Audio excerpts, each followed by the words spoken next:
In London, 3 generations of one family shared a strange inheritance.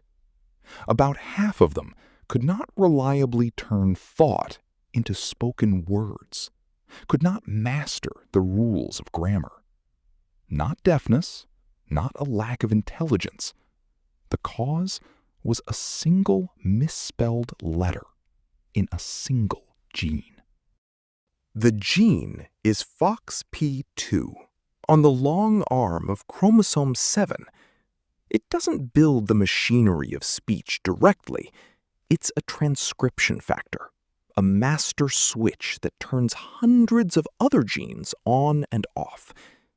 In this family, one letter had flipped, arginine to histidine, deep in the part of the protein that grips DNA. Then, in 2002, a comparison electrified the field.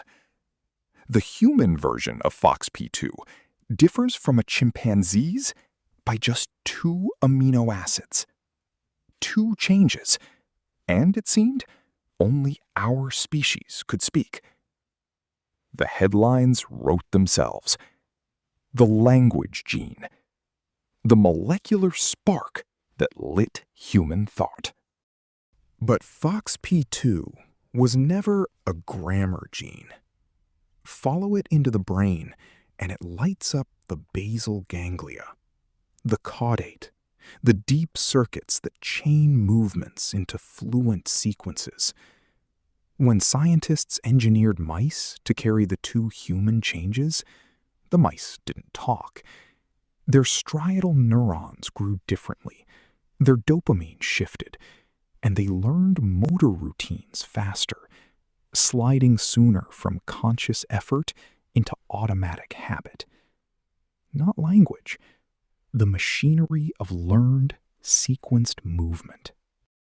And then the grand story came apart. In 2007, Neanderthal bones gave up their DNA, and they carried the very same 2 changes. Whatever those mutations did, it wasn't what made us uniquely human. Then, in 2018, a larger, more diverse genetic survey went looking for the famous selective sweep that supposedly fixed FOXP2 in our ancestors. It wasn't there.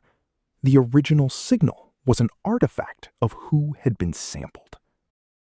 So what is FOXP2, really? A deeply ancient gene, almost unchanged across the vertebrates, switched on in the lung and the gut, and the heart, as well as the brain. Silence it in a young songbird, and it can no longer copy its father's song cleanly. FOXP2 isn't the gene for language. It's a tuner for learned vocal sequences. One node in a network we are still mapping.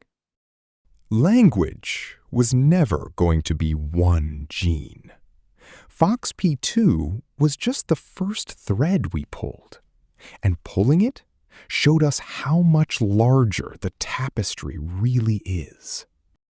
From a London family, to a chimp, to a Neanderthal, to a singing finch, the gene we crowned, then learned to understand.